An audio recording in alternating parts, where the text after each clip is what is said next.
할렐루야.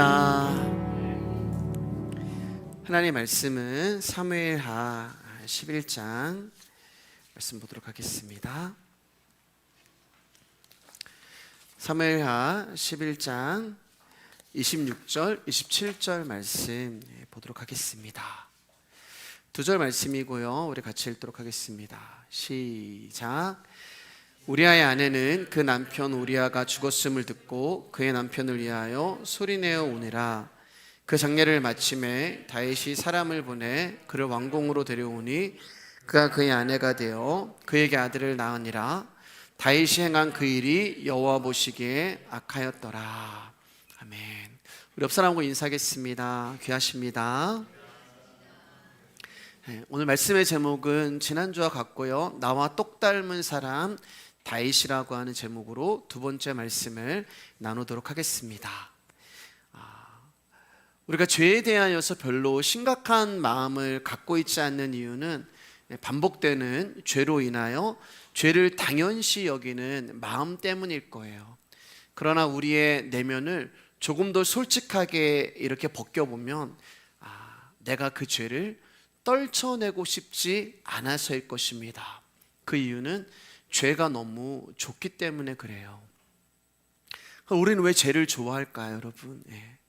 그것은 죄라는 놈이 우리를 찾아올 때 빈손으로 오지 않고 항상 우리가 너무 좋아하는 것을 가지고 찾아오기 때문에 그렇습니다. 우리가 왜 누가 손님이 오면은 사실 그 손님보다 그 손님 손에 들려있는 것에 시각이 갈 때가 많잖아요.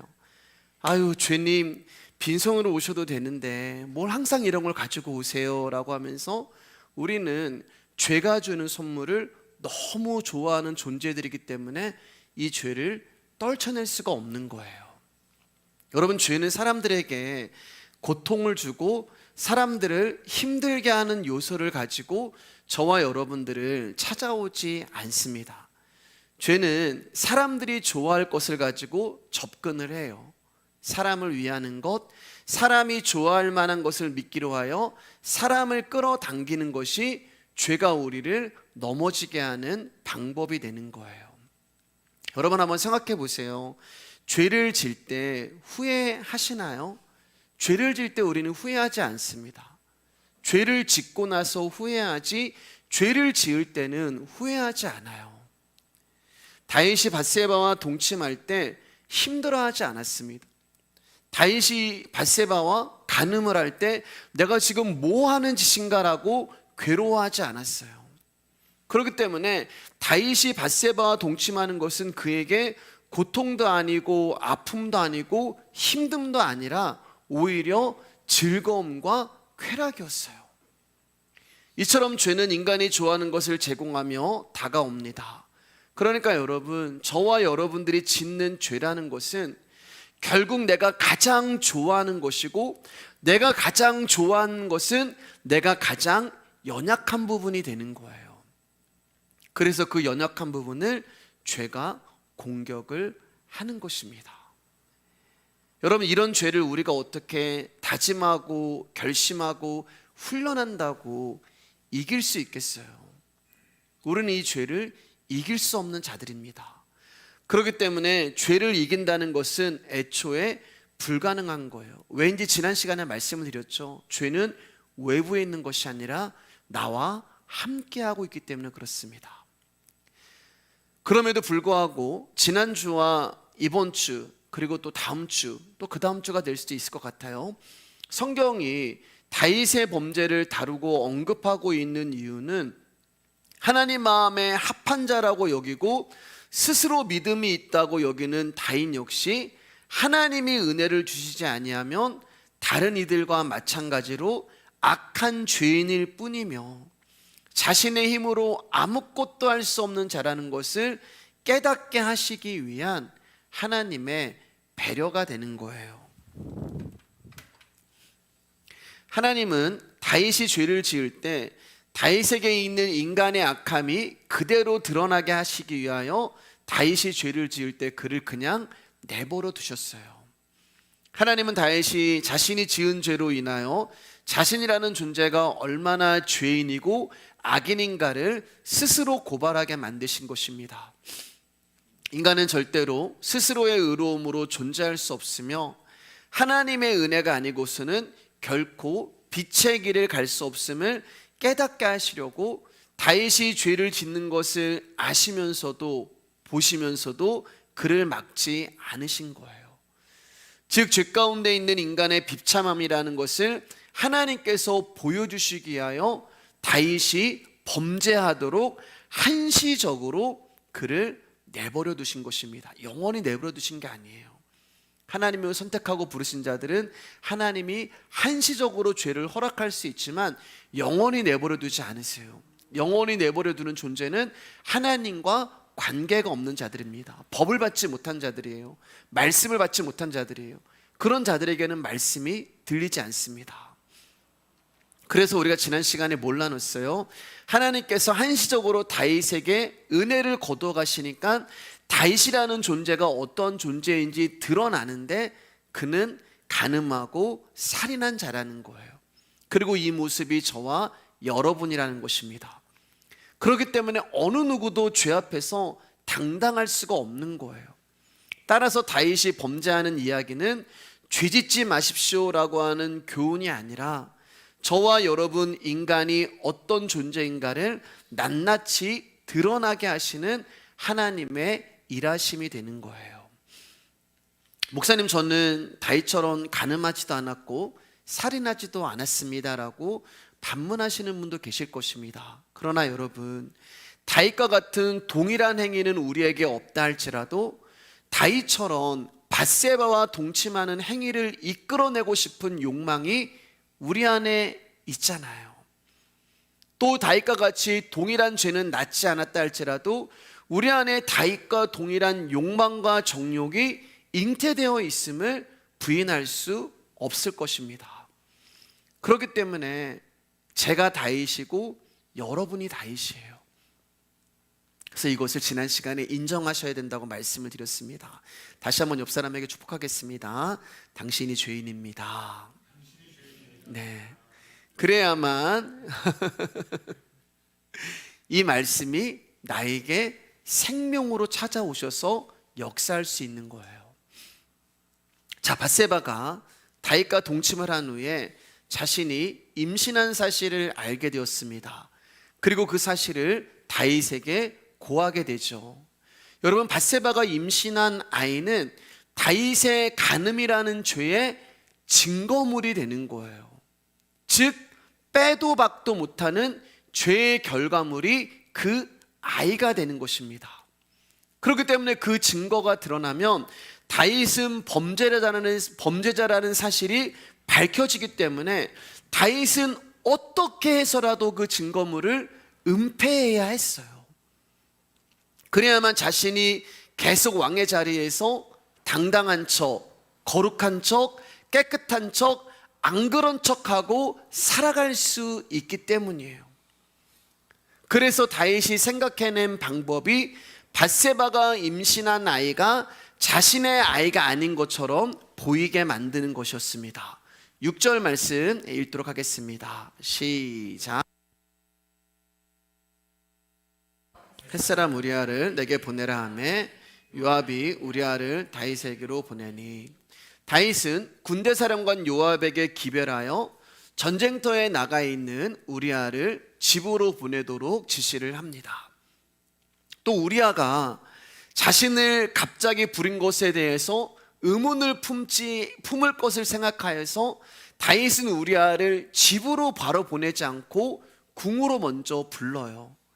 그리고 마침 지금 전장의 상황이 어떠한지 궁금한 것처럼, 그것이 궁금해서 우리아를 부른 것처럼 요압과 군사의 상태는 어떠하며 전쟁의 진행 상황이 어떻게 되어가고 있는지를 우리아에게 자세하게 물어봐요.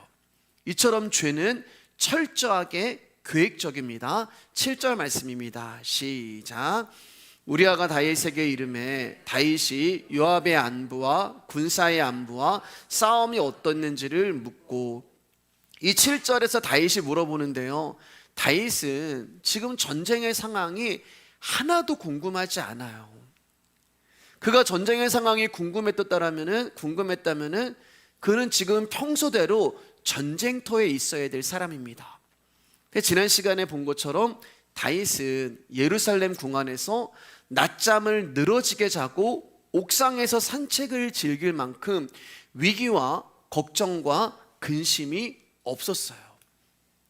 그래서 마음에도 없고 관심도 없는 전쟁 이야기를 우리아에게 물어보면서 자신의 계략을 철저하게 숨기고 있는 거예요. 그리고 이제 어느 정도 우리아의 마음을 풀어줬다고 생각하자 자신의 계획을 실행에 옮깁니다. 8절 말씀입니다. 시작. 그가 또 우리아에게 이르되 내 집으로 내려가서 발을 씻으라 하니 우리아가 왕궁에서 나가매 왕의 음식물이 뒤따라 가니라. 그래 우리아야, 너 그동안 참 고생이 많았구나. 그러니 이제 너의 집으로 내려가서 뜨거운 물에 목욕을 하고 피로도 풀고 밧세바와 함께 좋은 시간을 보내거라 하면서 먹을 것을 왕창 싸서 우리아를 집으로 돌려보냅니다. 자, 이제 우리아가 집에 가서 밧세바와 동침만 하면 자신의 죄의 증거물이 깨끗하게 사라지게 되는 거예요. 자신의 죄의 결과물인 아이는 우리아의 아내가 되는 것이고, 다윗은 지금처럼 아무렇지도 않게 살아갈 수가 있었던 거예요.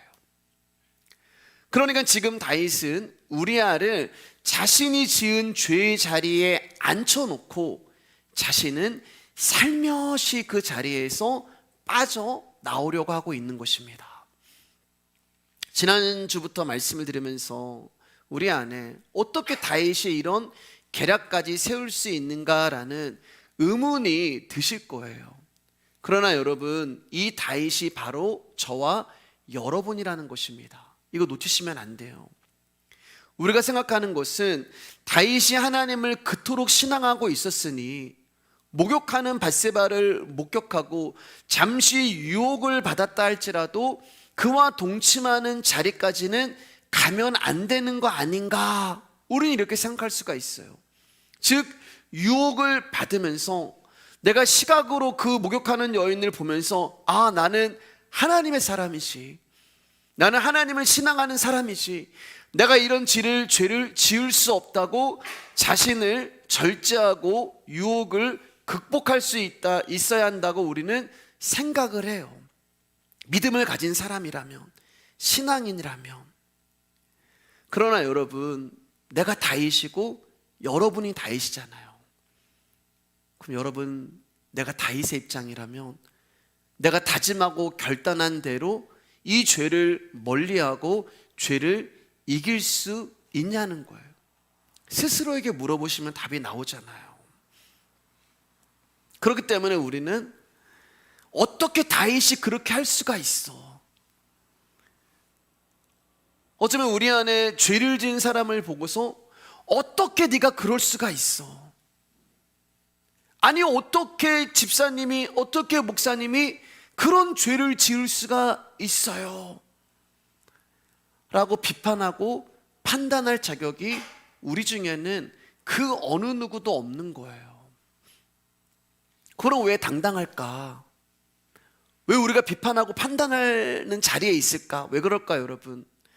따라해 볼까요? 안 들켰기 때문에. 안 들켰기 때문에 당당한 거예요. 안 들켰기 때문에 다른 사람을 향해서 지적하고 비판하고 해버리는 거예요. 그런데 우리가 어떤 존재인지 하나님이 확 발가벗겨 버리면 우리는 할 말 없는 죄인 중에 괴수일 뿐인 것입니다. 여러분, 이 세상 그 어떤 사람도 다짐과 결단으로 죄를 극복할 수 있는 사람은 한 사람도 없어요. 이러한 다짐과 결단을 가지는 것을 우리는 신앙으로 여기지만 그것은 신앙과 거리가 먼 종교적인 신념과 의지일 뿐이에요. 신앙은 종교와 다른 것입니다. 그럼 신앙은 무엇인가? 신앙은 하나님으로부터 베풀어지는 은혜와 긍휼을 알아가는 거예요. 그리고 그 은혜와 긍휼을 알기 위해서는 은혜와 긍휼이 베풀어지는 자리에 있어야 하는 거예요. 지난 시간부터 이제 계속 이제 말씀을 드리지만, 여러분, 아브라함이 의인이 아니에요. 아브라함이 있어야 할 자리는 소돔과 고모라지, 감히 당당히 하나님 앞에 나와서 의인 50명을 찾으면 마치 자기가 의인인 것처럼, 그러면 그 자리에는 은혜와 긍휼이 베풀어질 수가 없어요.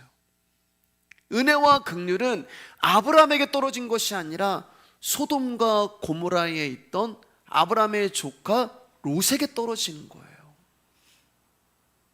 그러면 우리가 하나님의 그녀의 은혜와 긍휼을 알기 위해서는 그 은혜와 긍휼이 베풀어지는 죄의 자리에 있어야 하는 것입니다. 그래서 하나님이 우리 가운데 네가 어떤 존재인 줄 알아? 너 하나님 마음에 합하다고? 너 나를 사랑한다고? 너 나를 믿는다고? 자, 그러면 내가 너에게 믿음이 있나 없나 내가 너 한번 확인해 볼게. 그래서 때로는 우리를 죄의 자리로 보내버리고, 너 믿음 있다고 얘기하는데 그럼 내가 확인해 볼게 하면서 우리의 삶을 흔들어 보시게 돼요. 재정을 가져가시기도 하고, 내가 사랑하는 자녀에게 아픔을 주시기도 하고, 그런 것들이 흔들리면서도 너 진짜 나 사랑해? 하나 읽어보시고 싶은 거예요. 그리고 그러한 자를 세상 가운데 자랑하고 싶은 거예요.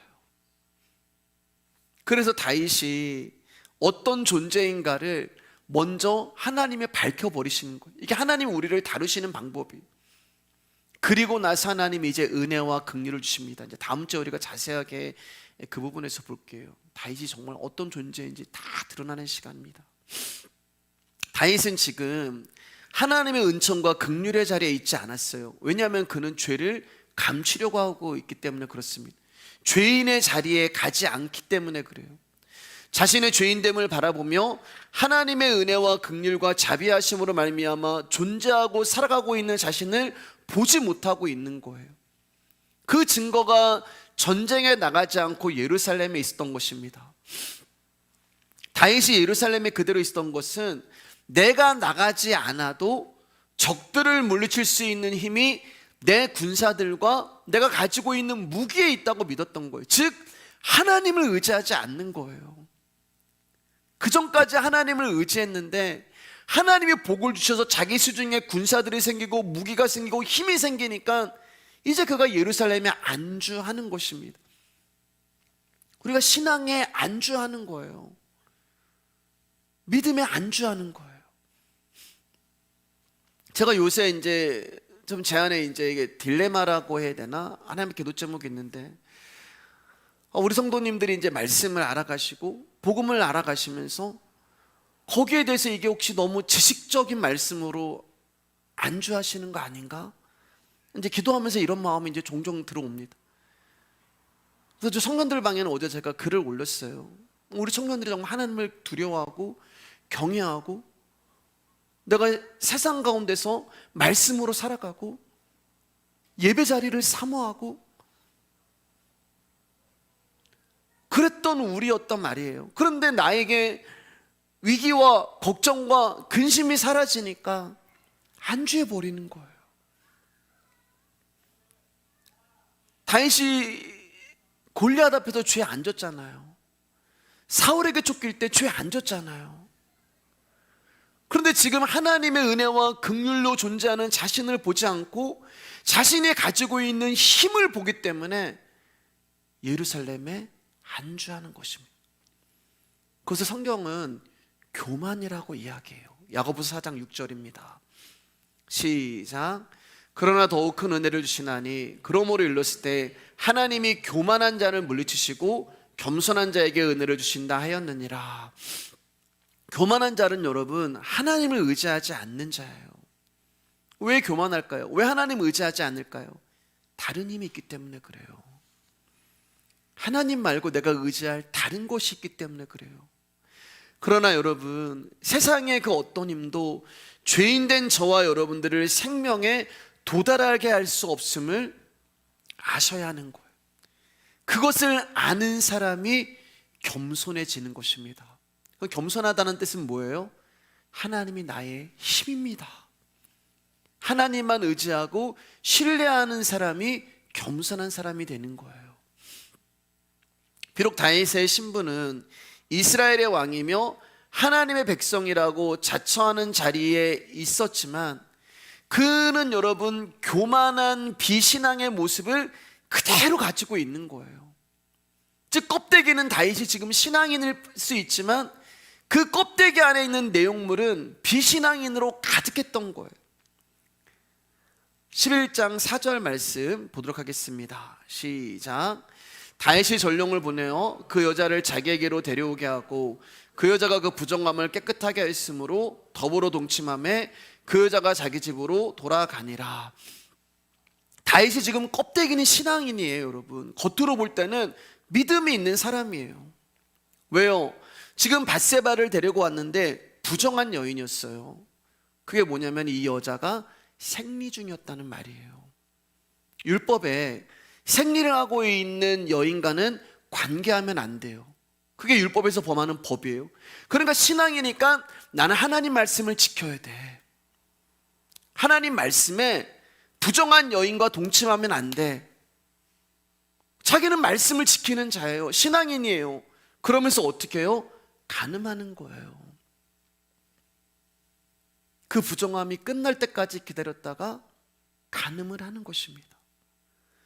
그러니까 다윗이라는 존재는 밧세바와 동침을 하면서도 율법에서 말하는 정결규례를 지켰다고 하는 사람이에요. 이게 겉에는 껍데기면서 신앙인인 척하고 있는 우리의 모습이라는 것입니다. 쉽게 말해서 예수 믿는다고 하면서 죄를 범하고 있는 거예요. 그런데 놀라운 것은 이런 껍데기 신앙을 가진 우리를 하나님이 은혜를 주신다는 거예요. 다시 한번 야고보 4장 6절입니다. 그러나 더욱 큰 은혜를 주시나니. 누구에게요? 다윗에게요. 누구에게요? 저와 여러분에게요. 하나님의 은혜와 긍휼을 배반하면서 믿음과 신앙에 있는 척하고 살아가는 우리를 포기하지 아니하시고 더욱 큰 은혜를 주시는 거예요. 이 더욱 큰 은혜는 또 다른 은혜가 아닙니다. 여러분, 우리는 은혜 받은 건 하나밖에 없어요. 그러면 더욱 큰 은혜는 뭐냐? 그 은혜가 우리를 놓지 않으신다는 거예요. 우리를 포기하지 않으신다는 거예요. 그러면 더욱 큰 은혜는 무엇인가? 껍데기인 신앙인 척하는 내가 어떤 존재라는 것이 다 밝혀지는 것. 그게 하나님이 주시는 은혜예요. 그리고 그 일을 우리아가 하고 있는 것입니다. 9절 말씀 읽겠습니다. 시작. 그러나 우리아는 집으로 내려가지 아니하고 왕궁문에서 그의 주의 모든 부하들과 더불어 잔지라. 우리아는 집으로 내려가라는 다윗의 말을 듣지 않고 자신의 부하들과 함께 왕궁문에서 잠을 잤어요. 사실 전쟁터에서 고생하다가 돌아왔을 때 집에 가서 쉬라는 말보다 더 기분 좋은 말이 뭐가 있겠어요? 여러분, 군인들이 제일 좋아하는 단어가 뭐예요? 휴가란 말이에요. 그것도 사랑하는 아내가 집에서 기다리고 있는 거예요. 근데 우리아는 집으로 가지 않았습니다. 우리아가 집으로 가지 않은 이유를 성경은 이렇게 얘기해요. 11절 말씀에 제가 읽어드릴게요. 우리아가 다윗에게 아뢰되 언약궤 이스라엘과 유다가 야영 중에 있고 내 주 요압과 내 왕의 부하들이 바깥들에 진치고 있거늘 내가 어찌 내 집으로 가서 먹고 마시고 내 처와 같이 자리이까? 내가 이 일을 행하지 아니하기로 왕의 살아계심과 왕의 혼의 살아계심을 두고 맹세하나이다 하니라. 딱 이 말씀만 보면은 우리아는 정말 믿음 있는 사람인 거예요. 여러분, 성경은 이 우리아를 소개할 때 햇사람이라고 얘기하거든요. 항상 앞에 햇사람 우리아 이렇게 이야기를 해요. 햇사람이라는 것은 유대인이 아니란 말이에요. 이방인이라는 뜻입니다. 다른 곳에서 온 자를 말하는 거예요. 그런데 이방인에게서 지금 이런 말이 나온다는 것이 놀랍잖아요. 다윗은 정말 복받은 사람인 거예요, 여러분. 이런 자가 다윗의 부하로 있다는 것이 얼마나 다윗에게 복이겠어요. 여기서도 다윗은 돌이킬 수 있었습니다. 소위 이스라엘 왕이요 하나님의 택함 받은 다윗이라는 사람은 어떻게 해서든 자신의 죄를 감추기 위하여 거짓과 속임수로 계략을 꾸미고 있는데, 이방인은 우리아는 자신을 보는 것이 아니라 하나님을 바라보고 있는 거예요. 다른 사람은 다 전쟁터에서 고생하는데 제가 어떻게 편하게 잠을 잘 수가 있겠습니까? 하나님은 이러한 우리아의 신앙과 믿음의 모습을 통하여서 다윗의 죄를 고발하고 그를 부끄럽게 만들고 계시는 거예요. 그런데도 다윗은 여전히 죄의 자리로 내려가지 않습니다. 그리고 다시 한번 자신의 계략을 실현시키려고 하는 모습을 보여줍니다. 12절 13절입니다. 여러분들 읽어주세요. 시작. 다윗이 우리아에게 이르되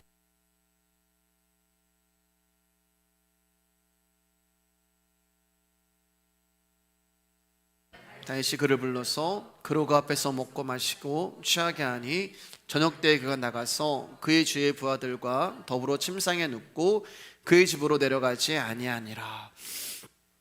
당연히 우리아가 집으로 가서 밧세바와 동침하였을 거라고 생각했던 다윗은 궁에서 자고 있는 우리아를 보자 불안해졌을 거예요.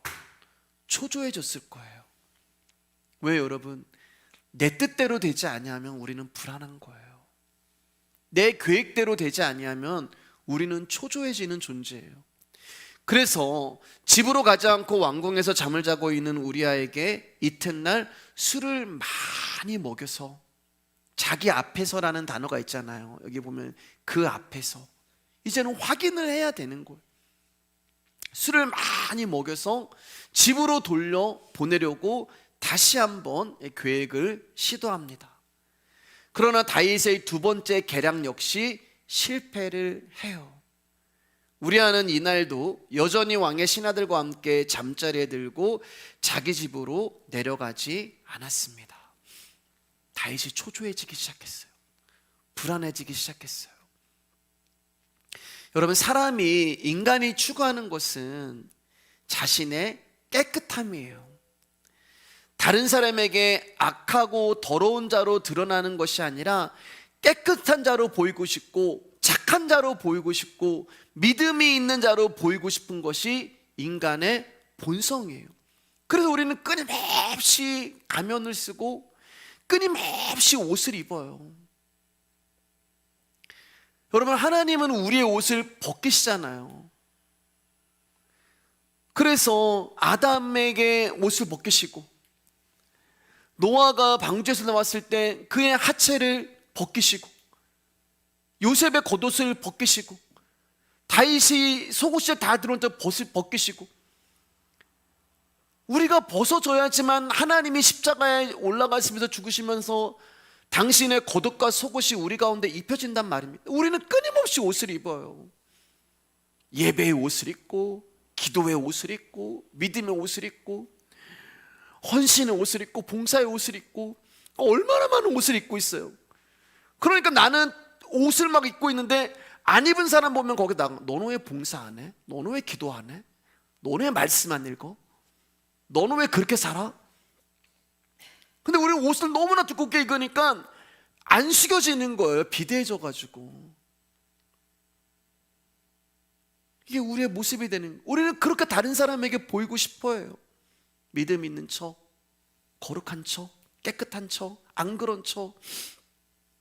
그래서 끊임없이 죄를 지면서 그 죄를 감추려고 하니까 더 입어야 돼요. 더 화면에 더 화장을 해야 돼요. 가까이서 가면 다 쭈글쭈글하고 막 금이 가고 회칠한 무덤인데, 다윗도 마찬가지인 거예요, 여러분. 다윗이 왜 이토록 자기의 죄를 감추려고 하냐면은 하나님이 무서워서가 아니에요. 사람이 무섭기 때문에 그렇습니다. 하나님께 벌을 받을까 염려해서가 아니라 사람들에게 나라는 존재가 죄인으로 비춰지고 범죄자로 보이는 것이 싫었기 때문에 그래요. 그렇기 때문에 다윗에게는 지금 한 가지 생각밖에 없는 거예요. 자신의 죄를 감추는 것. 왕이라는 체면을 세워야 하고, 또한 다른 사람들에게 훌륭한 왕이라는 인정과 칭찬을 유지하기 위해서는 내 죄가 밝혀지면 안 돼요.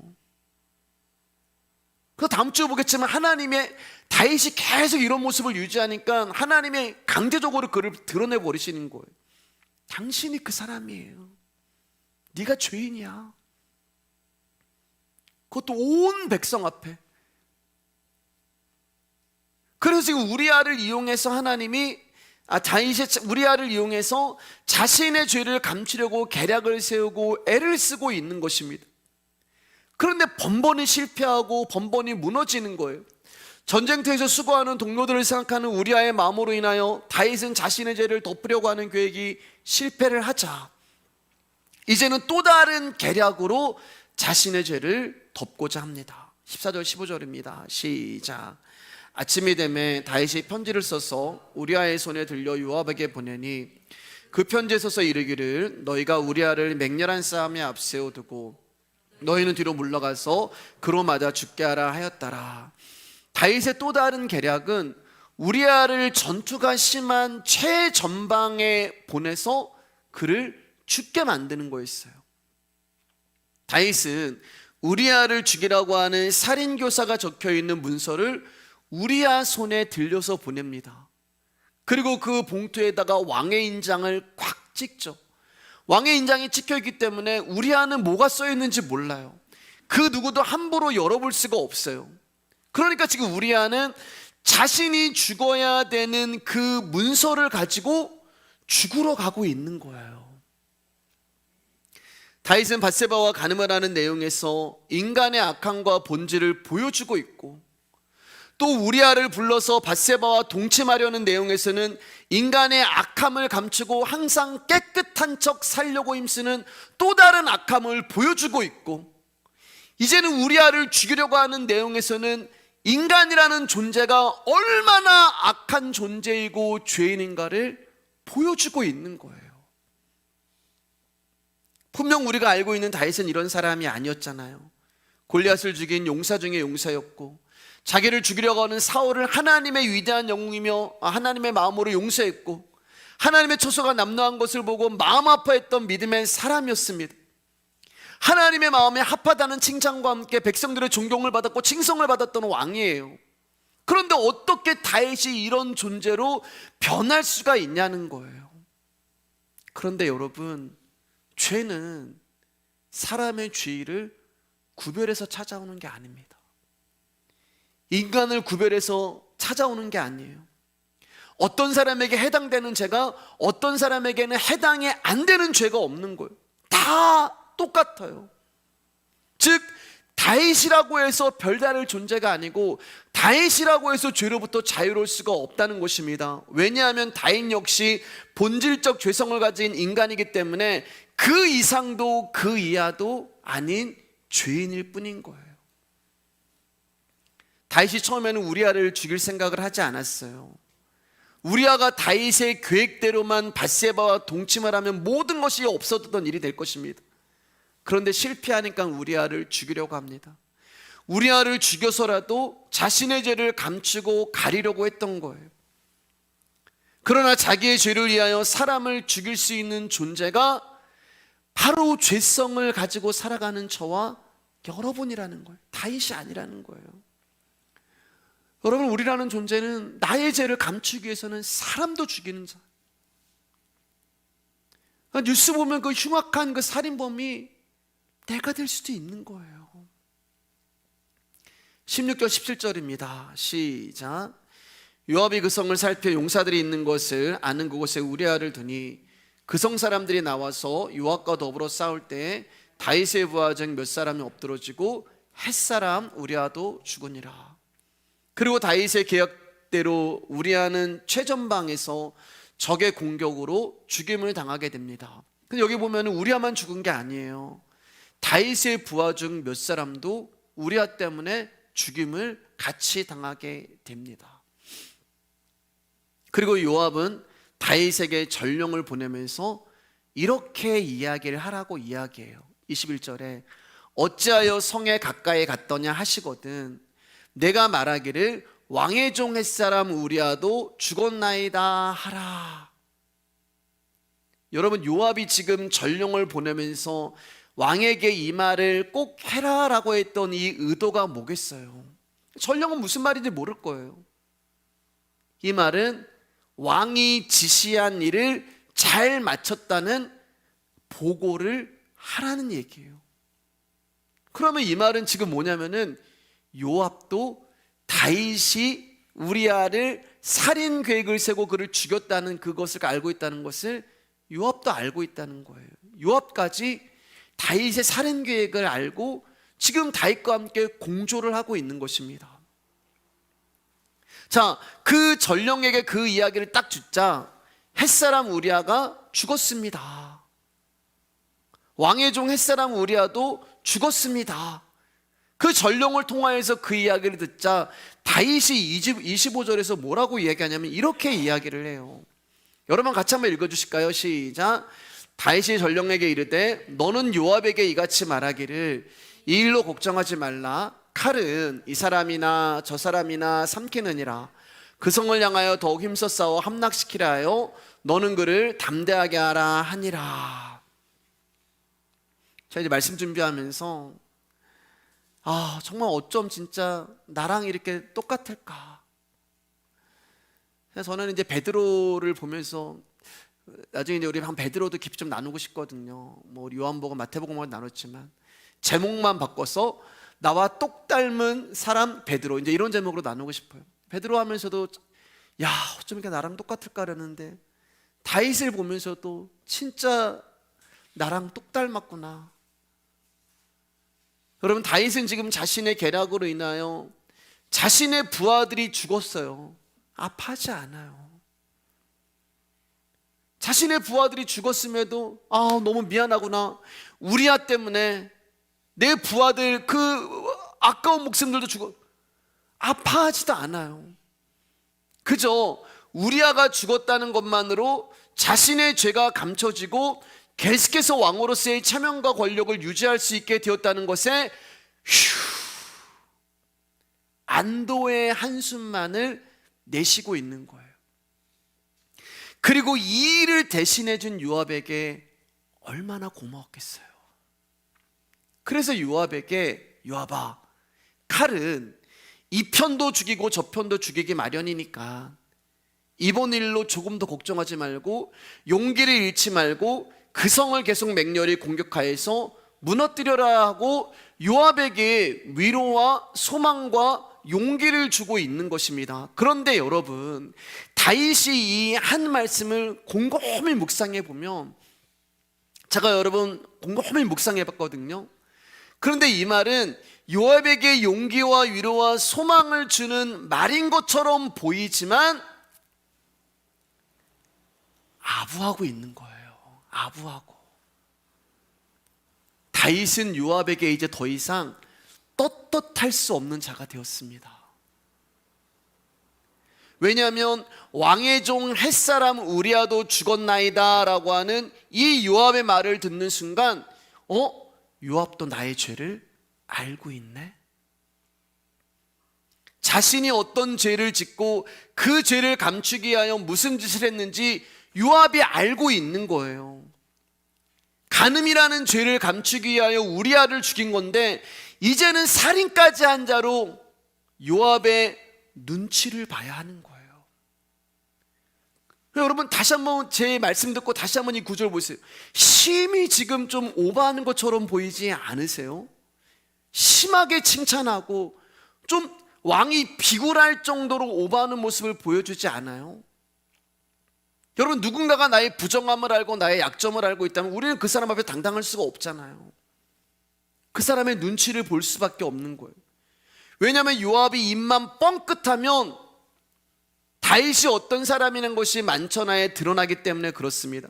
그래서 다윗이 요압에게 누가 왕이고 누가 지금 자기 부하인지 모를 정도로 심하게 오버하고 있는 거예요.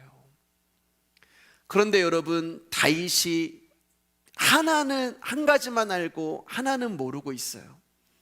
그것은 자신과 요한만 이 일을 안다고 착각하는 거예요.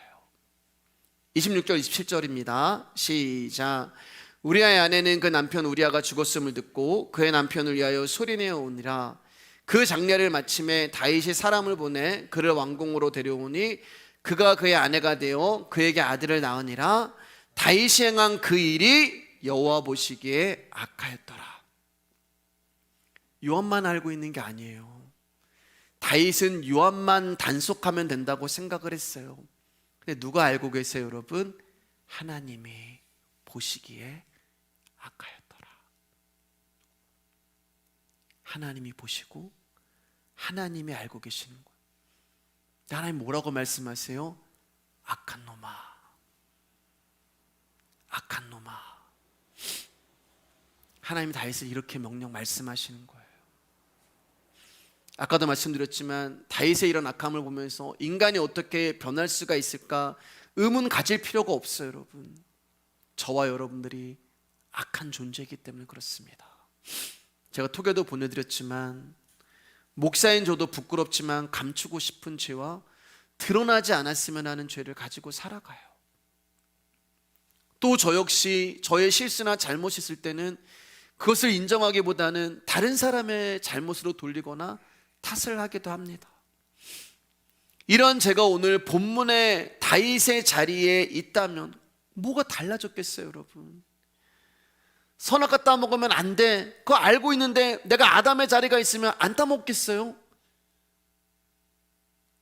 우리는 그런 자들이에요. 목사라 하더라도 다윗과 똑같은 모습을 보였을 것입니다. 그래서 하나님이 악하다고 평가하는 그 대상은 다윗이 아니라 저고 여러분인 거예요. 우리가 악한 자들입니다. 그렇기 때문에 우리가 하는 모든 것은 악한 거예요. 그런데 미련한 우리는 여전히 자신이 썩 괜찮은 자인 줄 알고 살아갑니다. 다음 주 보겠지만 하나님 다윗을 완전히 바닥까지 내려버려요. 다음 주 보면 다윗이 하나님 앞에 회개하는데 아직까지 썩 괜찮은 자라고 생각을 해요. 그런 다윗을 하나님은 완전히 까발려버려요. 그게 10편 51편 말씀이거든요. 미련한 우리는 여전히 자신이 썩 괜찮은 자인 줄 알고 살아가요. 교만한 우리는 여호와 보시기에 의롭다고 할 만한 행위를 만들어내려고 노력을 합니다. 하나님 제가 이것도 했고요, 하나님 제가 저것도 했고요, 하나님 제가 모태신앙이고요, 하나님 제가 목사고요, 하나님 제가 말씀 위에 와가지고 내가 정말 이 교회 막 어렵고 힘든데도 내가 하나님 정말 여기 있었고요, 막 그런 이제 마음들, 그런 생각들, 그런 기도들, 하나님 이렇게 막 힘든데도 제가 여기서 막 강단에서 그래서 제가 버텼고요. 이게 스스로 믿음 있다고 여기고 스스로 착하다고 생각하고 스스로 겸손 있다고 착각을 하는 거예요. 그 착각 때문에 우리가 나의 어둠을 보지 못하는 거예요. 나의 어둠을 보지 못하니까 다른 사람의 어둠만 보이죠. 어두운 사람은 어둠만 보이는 거예요. 어두운 사람은 어둠만 보이는 거예요. 근데 내가 어둡다고 생각하지 않아요. 내가 어둡기 때문에 저 사람의 그 눈에 있는 티는 보이잖아요. 내 눈에는 들보가 있는데 왜 못 볼까? 눈은 여러분 안을 못 봐요. 밖을 보지 나를 못 보는 거예요. 내가 죄를 짓고 죄 가운데 있음에도 아무 일도 일어나지 않고 잠잠하니까 우리는 하나님을 두려워하지 않습니다. 하나님이 그냥 봐준다고 생각을 해요. 그러나 분명한 것은 하나님이 우리를 향해서 악하다고 평가를 내리시는 거예요. 여러분, 말씀을 준비하면서 목사인 제 마음이 고요하고 평안할 수 없잖아요. 제일 먼저 이 말씀이 때리는 사람이, 이 말씀에 설교를 든 사람이 저잖아요. 제가 하나님으로부터 듣고 여러분은 저를 통해서 하나님의 말씀을 듣고 있는 거잖아요. 제 마음에 요동함이 있고 이 말씀을 증거하는 것이 두렵고 떨리고, 그럼에도 불구하고 심판주이신 하나님이 나를 심판하지 아니하시고 더욱 큰 은혜를 주셔서 하나님이 나를 살려주시는 그 은혜 앞에 우리가 무엇을 자랑하고 우리가 무엇을 고백할 수가 있겠어요? 이제 말씀을 정리하겠습니다. 다윗은 우리아가 살아있는 것을 원하지 않았습니다. 왜냐하면 우리아가 살아있음으로 자신의 죄가 폭로될 수 있었기 때문이에요. 다윗에게 있어서 우리아만 없으면 자신의 죄가 감춰지고 자신의 죄가 해결이 되고 계속해서 왕으로서 권력을 유지하며 살아갈 수 있었기 때문이에요. 그렇기 때문에 다윗을 위해서는 우리아는 반드시 죽어야 되는 거예요. 다윗의 죄가 해결되기 위해서는 우리아가 죽어야 되는 거예요. 다윗이 심판받지 않게 해서는 우리아가 죽어야 되는 거예요. 그래서 예수 그리스도가 우리아로 오셔서 죄 없으신 그분이 죄 있는 육신의 모양으로 이 땅에 오셔서 다윗을 대신하여 죽으신 거예요. 여러분 보세요. 지금 우리아가 자신이 죽으라고 하는 그 문서를 가지고 가잖아요. 그 문서는 말씀이란 말입니다. 왕이라는 다윗으로부터 그 문서를 받은 거예요. 너 가서 죽어. 지금 우리아 되시는 예수 그리스도가 하나님으로부터 십자가에 죽으라는 그 말씀을 받고 죽으러 이 땅에 오신 거예요. 우리아라는 이름의 뜻은 여호와는 빛이시다라는 뜻이에요. 그리고는 햇사람이, 유대 사람이 아니에요. 다른 곳에서 오신 빛이신 예수 그리스도. 유대인이 아닌 이방인, 즉 다른 곳에서 택함받은 유대인 다윗을 위하여 희생하러 온 존재가 바로 우리아가 되는 것입니다. 그리고 우리아의 희생으로 말미암아 영원히 묻히고 감추일 줄 알았던 다윗의 죄가 폭로되고 드러나게 돼요. 왜냐하면 우리아의 이름이 뭐라고요? 여호와는 빛이시기 때문에. 예수 그리스도라고 하는 그 빛 앞에 감추어질 죄가 아무것도 없는 것입니다. 이제 마태복음 1장 6절 읽으면서 말씀 마치겠습니다. 시작. 이새는 다윗 왕을 낳으니라. 다윗은 우리아의 아내에게서 솔로몬을 낳고, 여기 보시면 솔로몬을 다윗의 아들이라고 이야기하지 않잖아요. 여기서 말하는 솔로몬은 저와 여러분들을 이야기하는 것입니다. 여러분, 우리는 사람의 후손으로 왔으면 우리는 태어날 수도 없는 존재였어요. 이 솔로몬이 생명이잖아요. 다윗은 죄인이기에 생명을 낳을 수 없는 죽은 존재인데 우리아의 희생으로 말미암아 언약의 생명이 이어지게 된 거예요. 우리아로 말미암아 저와 여러분들이 생명으로 구원을 받게 된 것입니다. 여러분, 오늘 우리아의 죽음에서 예수님을 죽인 다윗이라는 저와 여러분의 죄를 보시길 주님의 이름으로 축복합니다. 죄를 감추고 나의 역점을 가리고자 하는 우리의 본성이 예수님을 십자가에 죽인 것입니다. 우리가 곧 하나님의 원수며 진노의 대상인 거예요. 이 복음을 알고 이 사랑을 아는 사람은 오직 예수 그리스도의 이름만 부를 수 있기를 주님 앞에서 소망합니다. 그래서 죽은 개가 아닌 이제는 주인의 상에서 떨어지는 부스러기, 양식, 말씀을 먹고 사는 수로보네게야 연인의 그 개가 되시기를 주님의 이름으로 축복합니다. 오늘 여기까지 하겠습니다.